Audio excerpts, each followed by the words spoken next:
বিসমিল্লাহির রহমানির রহিম। সালামুন আলাইকুম। শুনছেন কিয়ম কোরআনিক মেসেজ ইউটিউব চ্যানেল। ইন্না হাযাল কোরআন, কোরআনই আমাদের পথ দেখাবে। আজকের ভিডিওর প্রসঙ্গ জাহান্নামের সাথে দুনিয়ার তুলনা। এক ভাই দুনিয়ার প্রতি খুব খারাপ মন্তব্য করেছেন যে দুনিয়া জাহান্নামের চেয়ে খুব একটা ভালো জায়গা নয়। তার এই ভুল ধারণাটা যে ভুল, সেটা প্রমাণ করার জন্য আজকের ভিডিও।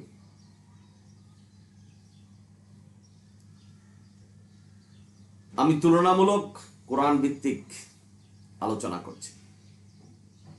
সূরা মুলকের 2 নম্বর আয়াতে আপনি পড়বেন যে আল্লাহ দুনিয়াতে আমাদের পাঠিয়েছেন পরীক্ষা নেওয়ার জন্য।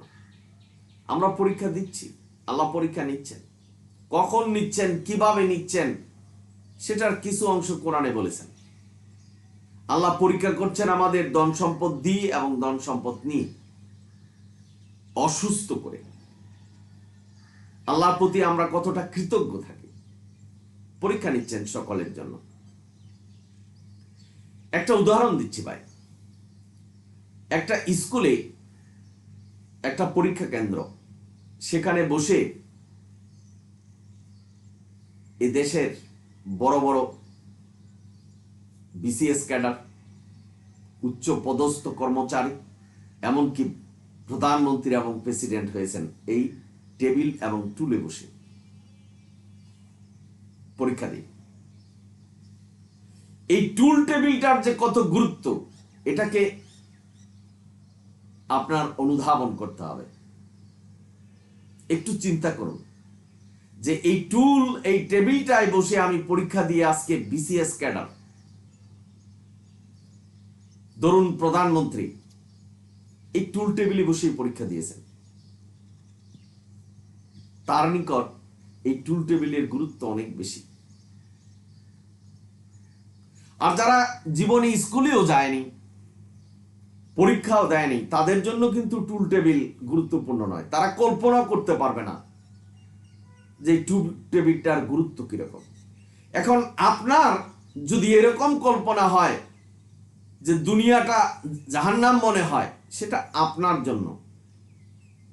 কারণ আপনি যদি আল্লাহর হুকুম বিধান না মানি থাকেন, আল্লাহ যেভাবে হুকুম বিধান দিয়েছেন সেভাবে যদি আপনি পালন না করেন, আল্লাহ যেটা করতে নির্দেশনা দিয়েছেন, যেটা না করতে নির্দেশনা দিয়েছেন, সেগুলি যদি আপনি যথাযথভাবে পালন না করেন, আপনার জন্য এই দুনিয়া জাহান্নাম।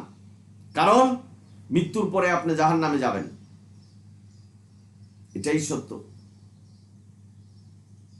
আর যারা আল্লাহর এই কথাকে বিশ্বাস করেছেন যে আমরা এখানে পরীক্ষা দিচ্ছি, সিলেবাস হলো কোরআন, এই কোরআনের পরীক্ষা দিচ্ছি, তাদের জন্য এই দুনিয়ার গুরুত্ব অনেক বেশি।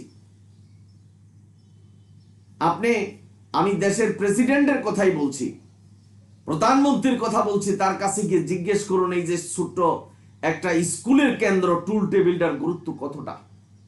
আজকে এই টুল টেবিলে বসে পরীক্ষা দিয়ে তারা দেশ পরিচালনা করছেন। টুল টেবিলের গুরুত্বটা কতটা বুঝতে পেরেছেন আশা করি। সুতরাং এই দুনিয়ার গুরুত্ব অনেক বেশি। আল্লাহ এই কোরআন দুনিয়াতে পাঠিয়েছেন মানুষের জন্য, জীবিত মানুষের জন্য। কোরআন সূরা ইয়াসিন 70 নম্বর আয়াত। অর্থাৎ আমরা যারা এই দুনিয়াতে বসবাস করছি, আল্লাহর এই রহমত কোরআন এসেছে, একটা গাইডলাইন এসেছে, একটা নির্দেশনা এসেছে এই দুনিয়ার মধ্যে যে তোমরা এই কাজগুলি করো, তোমরা কল্পনা করতে পারবে না এরকম জান্নাত তোমাদের দেব। সুতরাং এই দুনিয়া থেকে জান্নাত কামাতে হবে। টুল টেবিলে বসে পরীক্ষা দিয়ে যেমন প্রধানমন্ত্রী হয়েছেন, আজকে এই দুনিয়াতে পরীক্ষা দিয়ে আপনাকে জান্নাতে যেতে হবে, যে জান্নাতের চিন্তা আপনি করতে পারছেন না। সুতরাং দুনিয়ার গুরুত্বটা কতটা বুঝতে পেরেছেন? আপনি পাপ করছেন, অপরাধ করছেন, আল্লাহর হুকুম বিধান মানছেন না। আল্লাহ এই দুনিয়ার মধ্যে একটা সুযোগ দিয়েছেন, সেটা হলো তওবা, যে ফিরে আসো। তওবা করো, ফিরে আসো, কোরআনের পথে ফিরে আসো, আল্লাহর নির্দেশনার প্রতি ফিরে আসো, আমি ক্ষমা করে দেব। মৃত্যুর পরে কি আপনি সেই ক্ষমাটা পাবেন? আখেরাতে সেই ক্ষমাটা পাবেন? পাবেন না। সেই সুযোগ আল্লাহ দুনিয়াতে করে রেখেছেন। পরীক্ষা দিতে হলে যেমন পরীক্ষা কেন্দ্রে যেতে হবে, আপনাকে জান্নাত উপার্জন করতে হলে, জান্নাত পেতে হলে আপনাকে দুনিয়াতে আসতে হবে। এটাই আল্লাহর সিস্টেম। ভাই বোনেরা, আপনারা যারা শুনছেন, এই দুনিয়াতে আপনি সৎকর্ম করবেন, আল্লাহর হুকুম বিধান মানবেন, মৃত্যুর সময় আপনার কষ্ট হবে না। যদি না মানবেন, আপনার মুখমণ্ডল এবং পৃষ্ঠদেশ পিটিয়ে আপনার টেনে হিসড়ে আপনার জানকে কবজ করবেন, আত্মা বাহির করবেন। সুতরাং দুনিয়ার গুরুত্বটা কতটা আপনি চিন্তা করেছেন? ভাই বোনেরা, আপনারা জানা, এই নামাজ, রোজা, হজ, যাকাত সব আল্লাহ এই দুনিয়ার জন্য পাঠিয়েছেন, দুনিয়ার মানুষের জন্য পাঠিয়েছেন, যে তোমরা অনুসরণ করো, আমি এমন জান্নাত তোমাদের দেব যে জান্নাতের কল্পনা তুমি করতে পারো। আপনি মৃত্যুর পরে সেই কার্য, সেই সৎ কাজ করার সুযোগ পাবেন? আল্লাহ কি সেই সুযোগ দিবে যে তোমার মৃত্যু হয়েছে, তুমি দুনিয়াতে পাপ করে এসেছো, এখন এই কাজ করো, তোমাকে ক্ষমা করে দিবে? এই সুযোগ কি দিবে আল্লাহ? জাহান্নামে পাঠাবে, আগুনে জ্বলবেন। এই দুনিয়াতে কি আগুনে জ্বলছেন? তাহলে দুনিয়াকে জাহান্নামের সাথে তুলনা করলেন কেন? আপনি করতে পারবেন দুনিয়া জাহান্নাম তাদের জন্য যারা আল্লাহর নির্দেশনা পালন করছেন, তাও জাহান্নামের সাথে তুলনা করতে পারবেন না। আজকের সমাজে আল্লাহর এই কোরআন যারা অবহেলা করছেন, মানছেন না, যারা নাস্তিক হচ্ছেন, আল্লাহর বিরুদ্ধচারণ করছেন, নবীর বিরুদ্ধচারণ করছেন, তারাও দিব্যি বেঁচে আছেন। আল্লাহ তাদেরকে বাঁচিয়ে রেখেছেন। এর কারণ কি জানেন? কারণ আল্লাহ জান্নাত এবং জাহান্নাম সৃষ্টি করে রেখেছেন। অধিকাংশ মানুষ জাহান্নামে যাবে। সুতরাং ভাই বোনেরা, এই দুনিয়ার গুরুত্ব অনেক বেশি। কোরআনের সমস্ত পাঠ আমাদের এই দুনিয়ায় বসে নিতে হবে। আল্লাহর হুকুম বিধান এই দুনিয়ায় বসে পালন করতে হবে। আল্লাহ যে পরীক্ষার জন্য আমাদের পাঠিয়েছেন, এই পরীক্ষায় উত্তীর্ণ হতে হবে এই দুনিয়া। ফেরাউন মুসা নবীর রবকে বিশ্বাস করেছিলেন, আল্লাহকে বিশ্বাস করেছিলেন, কিন্তু মৃত্যুর সময় যখন গনিয়ে আসলো, আল্লাহ তার তওবা কবুল করেনি। পানিতে ডুবেই আল্লাহ মারছেন। মৃত্যুর সময় যখন আসবে তখন তওবা কবুল হবে না। সুতরাং কল্পনা করতে পারবেন যে মৃত্যুর পরে আপনি আর কোনো সুযোগ পাবেন না আল্লাহর কাছে তওবা করতে। এত বড় সুযোগ, এত বড় আল্লাহর রহমত সেই দুনিয়ার মধ্যে আল্লাহ দিয়েছেন। আর দুনিয়াটাকে জাহান্নামের সাথে তুলনা করছেন। একবার জাহান্নামে চলে গেলে অনন্তকাল জাহান্নামে থাকবেন। জাহান্নাম থেকে ফিরে আসার আর কোনো সুযোগ নেই। কোরআনে এমন কোনো আয়াত নেই যেখানে বলছেন যে জাহান্নাম থেকে ফিরে আসবে। মোল্লারা ভুল ব্যাখ্যা দিচ্ছেন, বলছেন যে লা ইলাহা ইল্লাল্লাহ মুহাম্মাদুর রাসূলুল্লাহ বললে যারা একবার বলছে তারা জাহান্নাম থেকে ফিরে আসবে, এই ধরনের কোনো নির্দেশনা কোরআন দেয়নি। অথচ সূরা বাকারার 42 নম্বর আয়াতে বলছেন যে যারা কোরআনের সত্য কথা গোপন করে তাদের স্থান জাহান্নাম। আল্লাহ এই সত্য কথা বলেছেন যে চিরস্থায়ীভাবে জাহান্নামে জ্বলতে হবে। সুতরাং এই সত্য কথা গোপন করছেন, বলছেন যে জাহান্নাম থেকে ফিরে আসার কোনো সুযোগ নেই। সুতরাং এই যে জান্নাত আপনি কামাবেন, জাহান্নামে চলে যেতে হবে, এটা সম্পূর্ণটাই এই দুনিয়া থেকে কামিয়ে যেতে হবে। বাবা, আপনারা যারা শুনছেন, আমাদের হজের জন্য নির্দেশনা দিয়েছেন আল্লাহ। এই দুনিয়ার মধ্যে আল্লাহর ঘর, সেই কাবাকে আল্লাহ নির্মাণ করলেন। কত বড় মর্যাদার স্থান, কত বড় ইজ্জতের স্থান এবং গুনাহ মাপের স্থান এই দুনিয়াতেই আল্লাহ দিয়েছেন। তাহলে দুনিয়াকে জাহান্নামের সাথে তুলনা করলেন কেন ভাই? আল্লাহ এই দুনিয়াতে সব কিছু দিয়ে রেখেছেন, আলো বাতাস, আনন্দ ফুর্তি। এই নারী জাতি পুরুষ জাতি তাদেরকে সৃষ্টি করেছেন একজন অপরের জন্য রহমত হিসাবে। এই কথাগুলি কি চিন্তা করবেন না? সবচেয়ে বড় কথা হলো আল্লাহর যে নির্দেশনা, যে কোরআন আমাদের কাছে এসেছে, সেটা দুনিয়ার মানুষের জন্য। নবী রাসূলদের পাঠিয়েছেন এই দুনিয়াতে।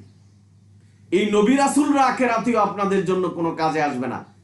এই দুনিয়াতে আল্লাহ বলছেন যে নবী রাসূলদেরকে অনুসরণ করো। আখিরাতে কিন্তু এই কথা বলবেন না যে নবী রাসূলদের অনুসরণ করো, দুনিয়াতে যে পাপ করে গেছো সেই পাপ ক্ষমা হয়ে যাবে, মৃত্যুর পরে পাপ পুণ্যের খাতা বন্ধ হয়ে যাবে। সুতরাং কতটা গুরুত্ব আপনি কি একটু অনুধাবন করতে পেরেছেন এই দুনিয়া? কেন ভাই এই ধরনের কল্পনা কেন করলেন? ভুল পথে আছেন, ফিরে আসুন, এখনো সুযোগ আছে, তওবা করুন, আল্লাহর কাছে ফিরে আসুন, আল্লাহর কোরআনের প্রতি ফিরে আসুন। আল্লাহ সব কিছু ক্ষমা করে দেবেন, কারণ এই দুনিয়াতেই ক্ষমার সুযোগ রেখেছে, মৃত্যুর পরে আর পারবেন না। ইল্লিন এবং সিজ্জিনে সেই আত্মাগুলি যে আল্লাহ রাখবেন, সেই সিজ্জিন আল্লাহর কারাগার, সেখানে আপনি কোনো সুযোগ পাবেন না তওবা করার, কোনো সুযোগ পাবেন না সৎকর্ম করার। যা করে গেছেন এই দুনিয়ার সৎকর্মের প্রতি আপনার বিচার হবে। চিন্তা করেছেন দুনিয়ার গুরুত্ব কতটা বেশি? আর যদি মনে করেন আপনি আল্লাহর হুকুম মানলেন না, আল্লাহ যেভাবে হুকুম দিয়েছেন সেটা পালন করলেন না, আল্লাহর নির্দেশনা মানলেন না, যা নিষেধ করেছে সেটা করছেন, আপনার জন্য দুনিয়া জাহান্নাম আপনার কল্পনায়। আর যারা আল্লাহর হুকুম বিধান মানছেন, একমাত্র কোরআনকেই মানছেন, কোরআনের সাথে সত্য মিথ্যা মিশ্রিত করছেন না, তাদের জন্য দুনিয়া অনেক গুরুত্বপূর্ণ। যারা কোরআন বুঝে তাদের জন্য দুনিয়া অনেক গুরুত্বপূর্ণ। এই আল্লাহর কাছে মাথাকে নিচু করে এই জমিনে আল্লাহর কাছে সেজদা করেছেন, এটা দুনিয়ার মধ্যে। মৃত্যুর পরে সেজদা করতে পারবেন না। একটা সেজদার মূল্য দুনিয়াটা একদিকে, আর একটা সেজদার মূল্য আরেক দিকে আল্লাহর কাছে। সেই সেজদাটা আপনি এই দুনিয়ার জমিনে করছেন, দুনিয়াটা কতটা গুরুত্বপূর্ণ একটু মনে করেছেন? আপনি কেন দুনিয়াকে জাহান্নামের সাথে তুলনা করবেন? এই কল্পনা আপনার ভিতরে কেন আসলো? বা বোনেরা, আপনারা যারা শুনছেন, এই দুনিয়ার প্রতিটা মাটি, প্রতিটা বৃক্ষ আল্লাহর যে রহমত, প্রত্যেকটাই গুরুত্বপূর্ণ এবং প্রত্যেকটাই ইঙ্গিত বহন করে এবং আল্লাহর একত্ববাদের ইঙ্গিত বহন করে। এবং এই একত্ববাদের মধ্যে আল্লাহর নির্দিষ্ট করা এই ইবাদত আপনি যদি পালন করেন, জান্নাত পাবেন। আখিরাতে মৃত্যুর পরে আর জান্নাত অর্জন করতে পারবেন না, সৎকর্ম করতে পারবেন না। সুতরাং এই দুনিয়ার গুরুত্ব অনেক বেশি। আপনি যদি সুযোগ পান, দেশের প্রধানমন্ত্রীকে গিয়ে জিজ্ঞেস করেন যে একটা পরীক্ষা কেন্দ্র, যে পরীক্ষার মধ্যে বসে টুল টেবিলে বসে প্রধানমন্ত্রী পরীক্ষা দিয়ে আজকে দেশ পরিচালনা করছেন, তার জন্য এই পরীক্ষা কেন্দ্রটা কতটা গুরুত্বপূর্ণ। একজন বিসিএস ক্যাডারকে জিজ্ঞাসা করুন যে একটা টুল টেবিলের গুরুত্বটা কতটা বেশি। সুতরাং ঠিক এইভাবেই এই দুনিয়াকে মূল্যায়ন করতে হবে। আল্লাহ এই দুনিয়া পরীক্ষা কেন্দ্র সৃষ্টি করেছেন, সুতরাং এই পরীক্ষা কেন্দ্রকে আমাদের সম্মান জানাতে হবে, স্মরণ করতে হবে। এই পরীক্ষা কেন্দ্রে এই দুনিয়াতে বসেই আমাদের জান্নাত কামাতে হবে। কেন ভাই এরকম মন্তব্য কেন করলেন যে দুনিয়া জাহান্নামের চেয়ে খুব ভালো জায়গা নয়? একটা কথা কল্পনা করবেন, যত পাপই করছেন ফিরে আসুন, আল্লাহ আপনাকে ক্ষমা করবেন। এই দুনিয়ার মধ্যে মৃত্যুর পরে আর ক্ষমা হবে না। সুতরাং দুনিয়ার গুরুত্ব অনেক বেশি, অতুলনীয়, কল্পনীয়। আপনি যদি চিন্তা করেন টুলার টেবিলের কথা, সেই পরীক্ষা কেন্দ্রে যদি এই চিন্তা শক্তি থাকে, তাহলে বুঝতে পারবেন যে দুনিয়ার গুরুত্ব কতটা বেশি। আল্লাহ যদি অন্ধ বধির করেন, চিন্তা শক্তি আপনার কাছ থেকে নিয়ে যান, তাহলে এই চিন্তা আপনার ভিতরে আসবে না, আপনি দুনিয়াকে জাহান্নাম মনে করবেন। সুতরাং ভাই বোনেরা, আপনারা যারা শুনছেন, দুনিয়ার গুরুত্ব অনেক বেশি। আল্লাহ কিন্তু এখানে পরীক্ষার জন্য আমাদেরকে পাঠিয়েছেন। আমরা এই পরীক্ষা দিচ্ছি, পরীক্ষা কেন্দ্র হলো পবিত্র আল্লাহর এই দুনিয়ার জমিনে আমরা আল্লাহকে সেজদা করছি।